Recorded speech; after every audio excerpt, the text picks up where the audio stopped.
motion is, or it's an amendment for a reverse repealer. All in favor, say aye. Aye. All opposed? Okay, we're on the bill. Have a motion, please. Title sufficient to pass. Motion is title sufficient to pass. Committee sub, all in favor, say aye. Aye. All opposed? Motion carries. All right, calling up, Senate Bill 2644. This is the exact same bill that, this committee passed last year, that passed the Senate, I think with only a few no votes. For various reasons, it died in the House. This is the irretrievably broken divorce bill that we passed. So open that up to any questions. You have a motion? Motion's title sufficient to pass. All in favor, say aye. Aye. All opposed? That carries. All right, we'll go to, since Senator Johnson's here, Senate Bill 2077. I will turn that over to you, Senator Johnson. Thank you, Mr. Chairman. Senate Bill 2077 raises the audit requirement for charities from $500,000 to $750,000. This bill is, or this request came from a CPA in my area that has seen several charities bump the $500,000 mark, but several of them deal with in-kind donations and don't have cash, and they don't have paid employees, and it's a burden for them to have to file an audited financial statement. So it would just raise the limit. Okay, any questions?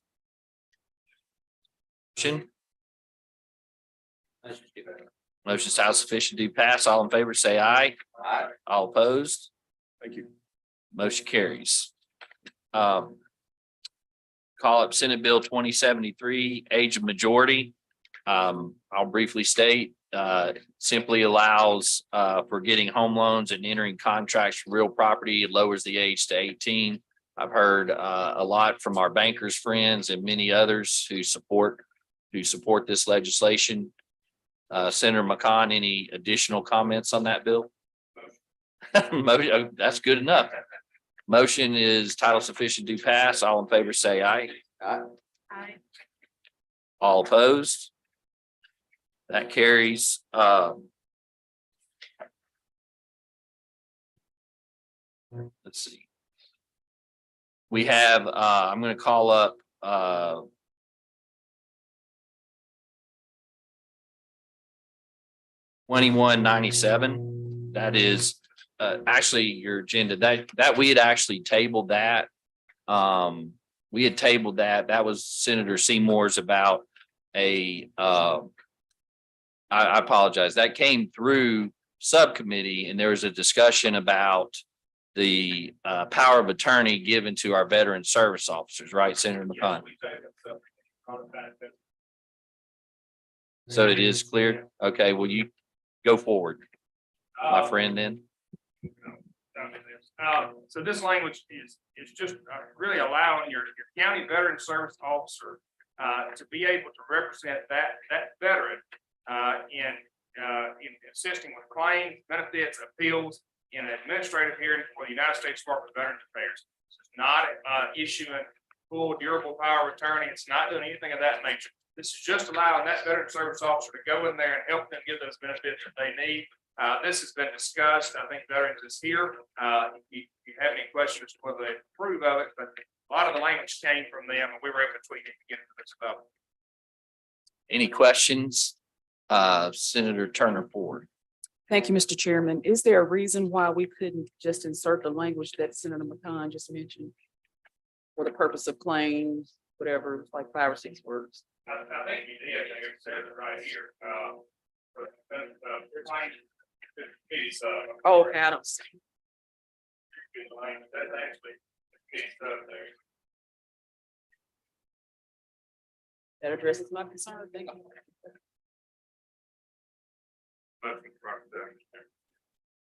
Any other questions? We have a motion. Motion's title sufficient to pass. Committee sub, all in favor, say aye. Aye. All opposed? Motion carries. All right, I'm going to call up Senate Bill 2380. And this is legislation drafted by myself at the request of others. A lot of things going on in the legal space. Bottom line is there's people funding lawsuits and they are not known. And it's a good transparency bill. And it allows the Supreme Court to make these rules to allow for transparency of who's funding lawsuits and who's behind these things. So that's the bill. Any questions? Have a motion? Title sufficient to pass. Title sufficient do pass. All in favor, say aye. All opposed? That passes. We have Mr. Prater. Okay, I'm going to call up Senate Bill 2647. This came to us from Business and Financial Institutions. Is Senator Sparks here?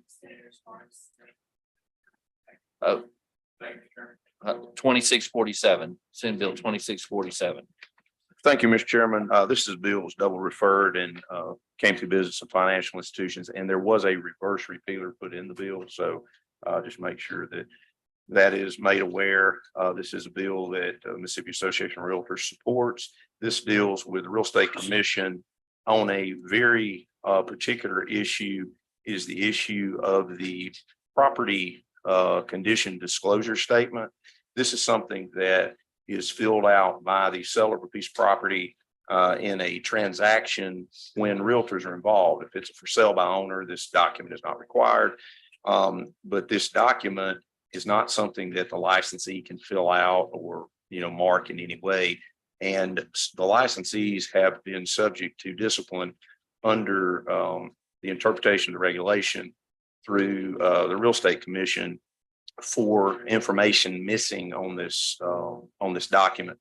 The bill would make this not be the sole reason for a violation. In other words, this property condition disclosure statement having an omission or inaccuracy from the buyer's standpoint could not be held to be a violation against the licensed realtor or licensed seller from the sell side or on the buy side. And that's all it does. It does not eliminate any kind of liability for fraud or any other causes of action, any other regulatory violations. It literally deals with the one issue for the property condition disclosure statement. It does not make us a buyer beware state. It does not take away the requirement of the property condition disclosure statement. It does not change the form in any way. It just literally says we're not going to hold someone who has no ability to fill it out to a violation if it's not filled out properly. That's a brief explanation of the bill, and I'll be glad to yield any questions. Well, your motion is noted. We have Mr. Prater here from the Real Estate Commission, and would you like to address the committee? Okay, you may, please. And it does have a reverse repealer in it. So we all understand that, but please address the committee. As Senator Sparks said, it does take away a lot of liability.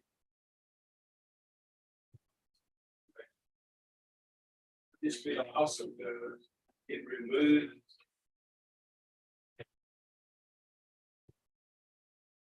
their fine thing that's wrong with the property.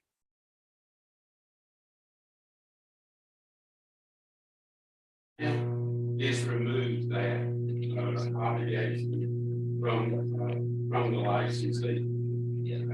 Instead of that, now the individual purchaser of the property is presumed to be on notice that that licensee is not going to have to assist in the purchase of that property. Now, in Mississippi last year, we had 50,000 residential sales. Let's just assume that there was a seller, buyer, or each one of them. So if you look at 150,000 or so folks, you can expect the consumer to know that in the state statute, there's something that says that they are presumed to be on notice about a defect or some property condition in the property that is adverse to them. And then it goes on to say that the licensee has no duty to inform the buyer of anything other than to tell the buyer that they need to contact the seller about what's wrong with the property. Even though there's a buyer's agent, seller's agent, and the average commission in the state of Mississippi is approximately $15,000 per transaction. The real estate licensees do not have to assist, even if they have personal knowledge. And then in this state, the real estate licensee cannot participate in a commission unless they represent one of the parties to the transaction. But the changes that this bill makes specifically says that no one, including the licensee, will be an agent for the buyer or the seller. It's kind of difficult signing the working with real estate broker and tell the seller that you represent them as their exclusive agent, and tell the buyer that you represent them as their agent. And then for this particular part of the statute, all of a sudden, they are not the agent for the buyer or the seller, but they still come by and pick up the check.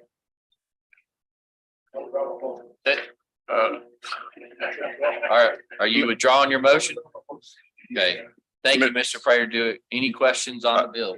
Well, Mr. Chairman, may I respond or ask a question, since we've allowed Mr. Prater to give? Yes. Okay, first of all, are you speaking for the commission? Okay. Second, the bill does not take away any duty or responsibility other than what relates to the property condition disclosure statement. There are 6 cases within the last 20 months where a licensee has been held to receive a letter of reprimand in part because of blanks being on the property disclosure form. Now, in all due respect, you come in here and start talking about what people make. Don't make me ask what you make. Don't make me ask what the raise is. Don't make me ask, has your duty fallen when we split out the appraisers? So let's be fair. Let's talk about what the bill does. The bill addresses people who have no control over the document. It does not give a safe haven to not provide information that you know to a party, because that's fraud in this business. So I respectfully disagree with Mr. Prater's assessment of the bill. The bill speaks for itself, and it does exactly what I said it does, and it has a reverse repeater in it. Okay, Senator Branning, you have a question? Not a question. I have a motion at the appropriate time. Okay, do we have questions on the bill? On the bill. Okay, questions on the bill? Yeah, yes, sir, Mr. Chairman. I just want to make sure, because I heard Senator Sparks, but then I heard Mr. Prater. So the regulatory commission for real estate transactions is opposed to the bill. Is that correct? You opposed to the bill? That's correct. They are state commissions. And I would tell you also that the commission has asked the Attorney General for opinion to determine whether or not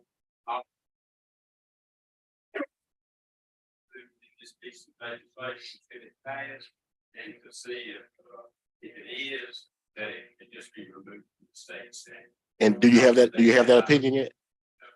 Okay. No ability of the commission to regulate any of the licensees that are bringing them in. And part of it. Thank you. A question to that, just to make sure I understand, Mr. Chairman, if I might. Question to what? The statement that was, I want to make sure I understand the statement that was just made on behalf of Yes. the Real Estate Commission. Mr. Prater, to understand you to say that if you cannot regulate the property condition disclosure form, you want that particular part stripped out of requirement, or you want No. us to abolish MREC? I'm not sure which one you said. Well, I don't think No. that is 70 years, but then you abolish them. But if the real estate commission does not have. Succeed, according to one particular portion of tax, then there's no reason for that.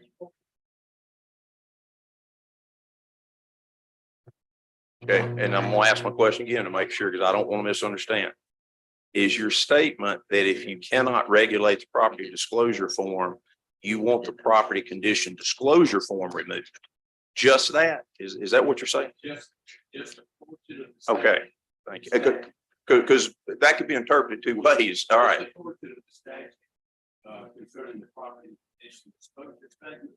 If there is no regulatory authority by the MREC, and why? That's. Well, I think that portion needs to stay in there because the property disclosure is on the seller for them to tell what goes on. Obviously, most people have a home inspection as well, which is a different issue. But the property disclosure form, if you remove it, be very clear. We're not asking for you to remove the form, alter the form in any way, because that then would make us a buyer beware state, which we're not asking for. We're just asking for a licensee not to be held for a violation, particularly the sole reason for a violation, to receive a letter of reprimand, because that letter of reprimand in other states, a letter of reprimand in Mississippi, while our real estate commission, and by the way, this is in no way a slight to the real estate commission. Our real estate commission looks at that reprimand as a reprimand, but other states look at that as a bar to licensure. So that's why it's concerning. Thank you, Mr. Chairman.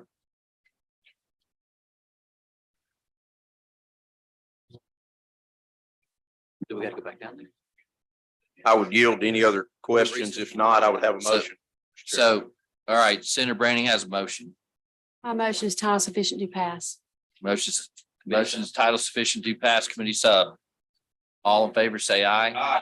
Aye. All opposed, motion carries. We're gonna recess subject to call. Recess subject to call. Subject to call, yeah.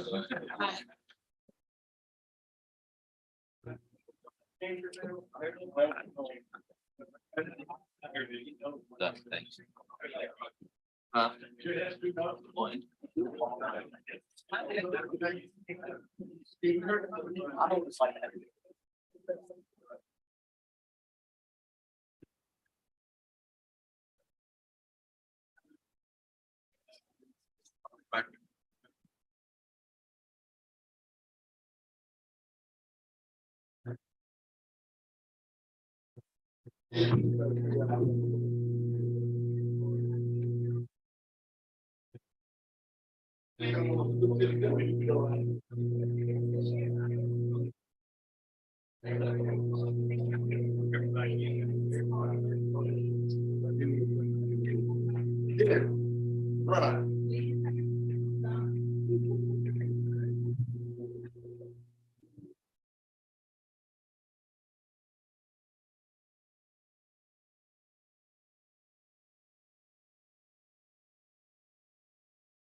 I'm sorry, the woman wants to leave. I will leave too.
That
will reconvene immediately after.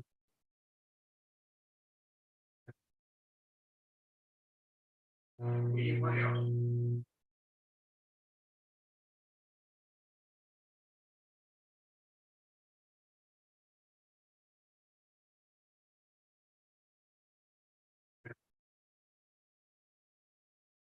Yes, you like me?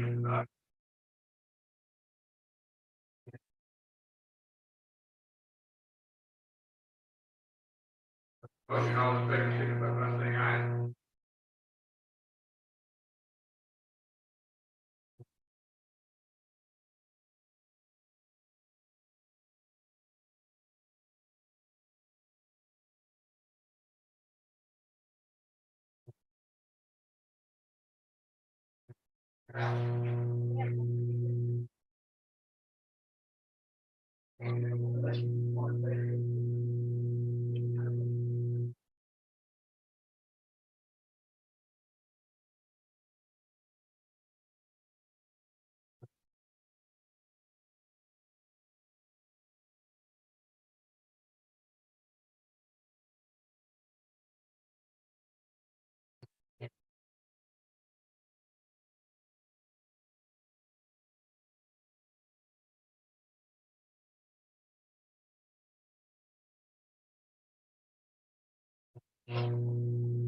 Yes, you sat here, huh?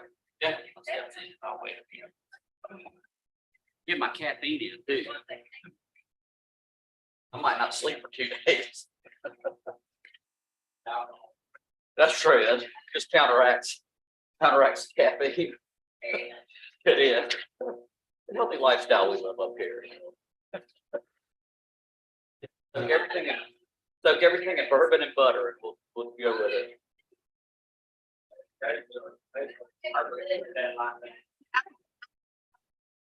Oh, it's good to be fast. Did I hear a motion? All right, we will. They got, okay, calling up 2090. This is Senator England's bill. I will tell you, there's a committee substitute. Committee substitute has a reverse repealer in it. As Senator England explained in the subcommittee, there has been problems with funeral homes and how bodies get disposed of, I guess, through the family members, and also in the committee sub, what is attached. I had filed a bill at the request of the Mississippi Funeral Services Board. Their board worked on it. They asked us to bring this legislation because they get called in a lot of situations and it's approved by their board. So what the committee sub does is include Senator England's bill as well as my bill that has that. The House did not pass the companion bill. And so that's why we've done that. So there is a reverse repealer and I'll open it up to any questions. Motion is title sufficient to pass committee sub. All in favor, say aye. Aye. All opposed. That's motion rise and report. Thank you very much to the committee.